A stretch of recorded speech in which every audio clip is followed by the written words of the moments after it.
Hey, good day. This is Mass X with a new Bleach Immortal Souls video.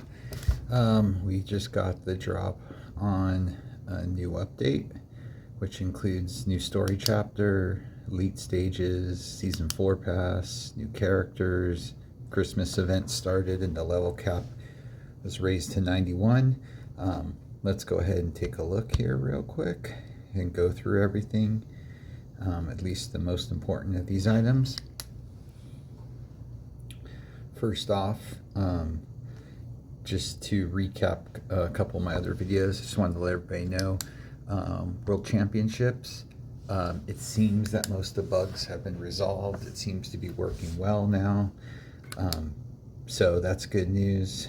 Keep plugging away at it. At least the prizes are okay, actually pretty good compared to what they usually offer, so I definitely recommend continuing to do that as best you can. There's 3 days left, I think, on this current cycle, so just plug away at it, but know that most of the kinks seem to be worked out, and it seems to be working pretty well. Just always remember, if you make any changes to your character, they will not update until the next day reset, but they are working.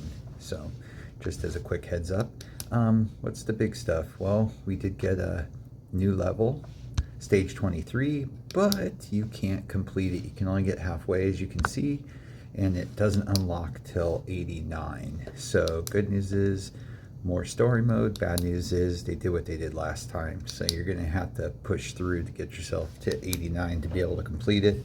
I'm not there yet, so I'll let you know when I do and show you if it's what becomes available after clearing it, but that will probably be by, I'm guessing, at least a week and a half to 2 weeks before I can hit level 90 at the soonest, and that's maximizing everything. So enjoy it, but just be aware you can only get about halfway through it.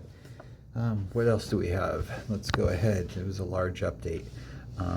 The events for this time around, we have Soifon for your recharge, no big deal, but the biggie is the Christmas event, and because it has 2 specialty characters inside it.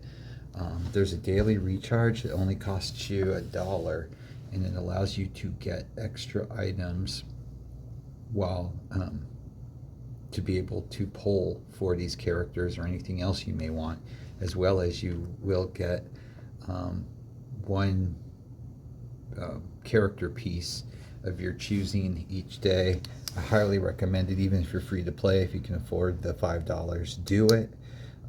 It will probably reset for one more time, I'm guessing, with Rukia in the picture, because it appears most of the event items run for 2 weeks on this, but it's well worth it, and I'll show you why.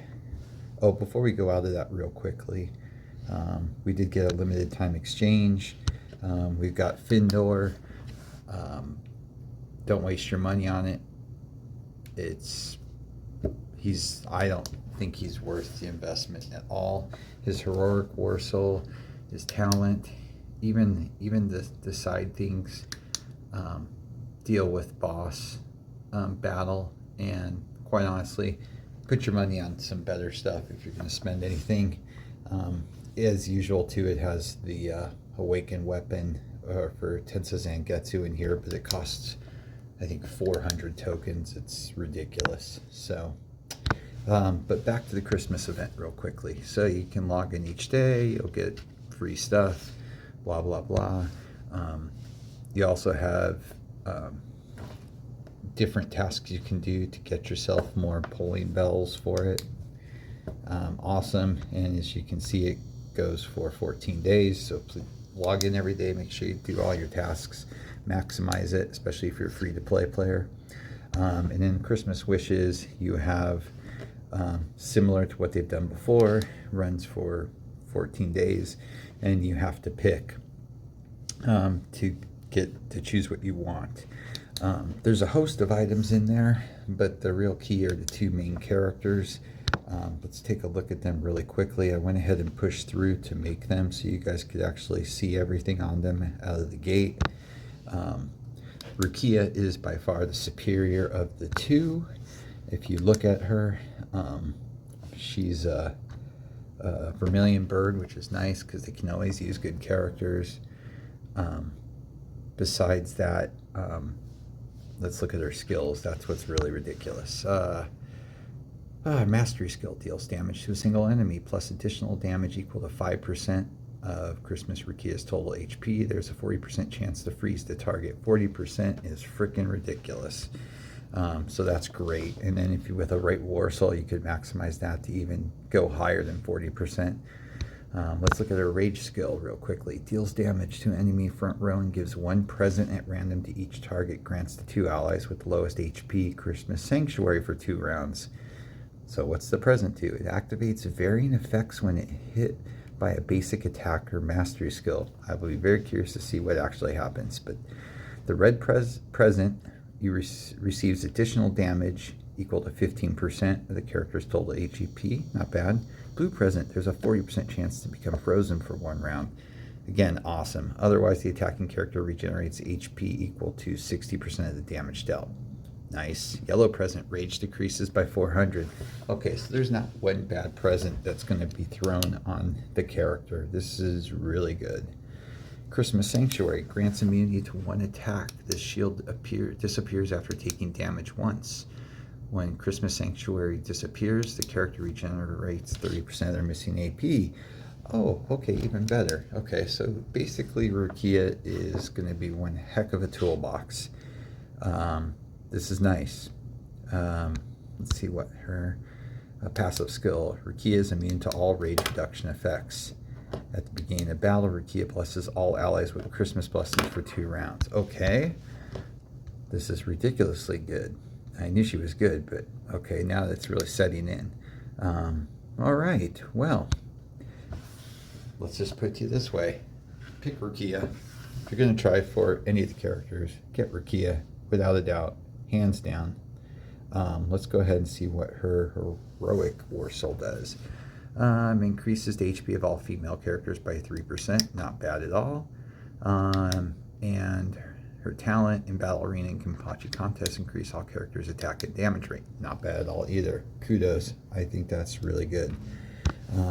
Let's look at Orihime, even though, let's be honest, there's no way she's going to compete with Rukia, Christmas character. Her skills, Star Strike, deals damage to a single enemy and heals the ally with the lowest HP for 15% of Orihime's total HP. That's okay. Rage skill regenerates HP of all allies for a certain amount plus additional HP equal to 20% of Orihime's total HP. Regenerates 50% additional HP to the ally with the lowest HP for each active snowman. Increase the damage reduction rate by 10% for 2 rounds. After using a skill, Orihime gains 1 snowman to a maximum of 3. Okay. At the beginning of a battle, Orihime gains 2 snowmen. For each snowman, Orihime's effect reduction increases by 30%. When an ally's HP falls below 50%, 1 snowman will be consumed to grant him a snowman guardian. Snowman Guardian immediately regenerates HP equal to a percentage of Orihime's total HP, increases damage reduction rate by 10%. Not bad, actually pretty good. But let's take a look real quick at her War Soul. Heroic War Soul, oh, it's polar opposite of Rukia. Increased HP of all male characters by 3%. Good. Increase all characters' healing received by 1.4%. That's nice too. Okay, so in a nutshell, if you're going to have to pick between the two, definitely Rukia. She's darn good. If she performs as they have it worded, she's really good. So if you're a free-to-play player, maximize getting those bells for your pulls. It's actually pretty simple. Usually the first 1 through 5 or 1 through 4, you can pick it pretty quickly. Generally, they're always, from what I've found from these in the past, the middle down, those first 4, it's always under there, so you can usually find it fairly quickly. After that, it becomes a little bit more random. Just pay attention to what you're doing. I find after 5 so far, it switches from top to bottom and not in the middle generally. It's usually the bottom 2 or top 2 rows. Keep that in mind when you're pulling. So if you can't spend any money or you're spending very little to maximize your pulls, so you're able to get her, It takes 70 to make them, but she comes in at 3 stars. And there's, I believe, you get 13 per pull approximately. So I want to say it's 4 or 5 pulls to be able to get the character. The good news is if you get her, you know, you can always use your Omni shards to upgrade her down the road. So that's the good news. Their awakened weapons are also in there, and it takes 50 pieces. So it's another 4 pull, I think, approximately to get it. But honestly, mattering on what your budget is, I would definitely focus on Rukia, get her first, and then go from there. It's a 2-week long event, so if you pull well and you pick the right boxes, it should be able to get her or get really darn close. It might have to just put in a few dollars. But I highly recommend getting her. She is no doubt the topper of everybody released. Because, as I said, real quickly, Findor, I'm not impressed. His Sero deals damage to a single enemy and reduces the target's attack by 20% for 2 rounds. That's fine. It's not bad, but it's not great. Rage skill deals damage to the enemy front row with a 50% chance to taunt for 1 round, decreases the damage Findor takes from basic attacks and mastery skills. After a weapon awakens, damage and damage reduction rate is greatly increased. You know, it's good, but nothing crazy. Passive skill has increased damage reduction rate. Being attacked by a taunted target increases his damage reduction rate. You know, again, he's fine. His talent blows. It's just squad boss stuff. His heroic increased the HP for all characters in squad boss. Fine, but nothing spectacular. In my opinion, you could skip easily. No reason to get that particular one. Outside of that, we got a new season pass. We got Shiba, and it's your standard season pass. Is she worth getting? She's not bad, but again, I don't see myself probably using her at this point. But, you know, if you normally do the season pass, it's definitely worth getting her, at least for initiative and for connections. I always recommend that on every character if at all possible, even if you only do it for 2 stars. But she seems okay. I can't remember what her skill set was exactly. Let's go back really quickly. My apologies. I should have done that before I got out of here. Let's take a look. I don't think it was anything that made me go, wow. Skills. Master skill deals damage to a single enemy with 35% chance to stun. Well, 35% chance to stun is nice. That's good. Deals damage to an enemy column and lowers the attack of the target by 15% for 2 rounds if used against an enemy whose HP is lower. She'll launch a second rage skill attack.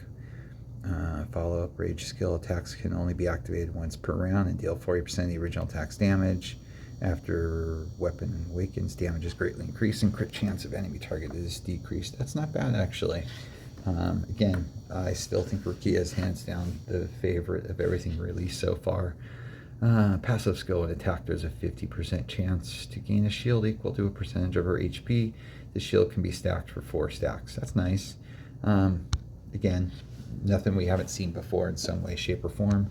War Souls, she basically, when fighting the squad boss, okay, another squad boss one.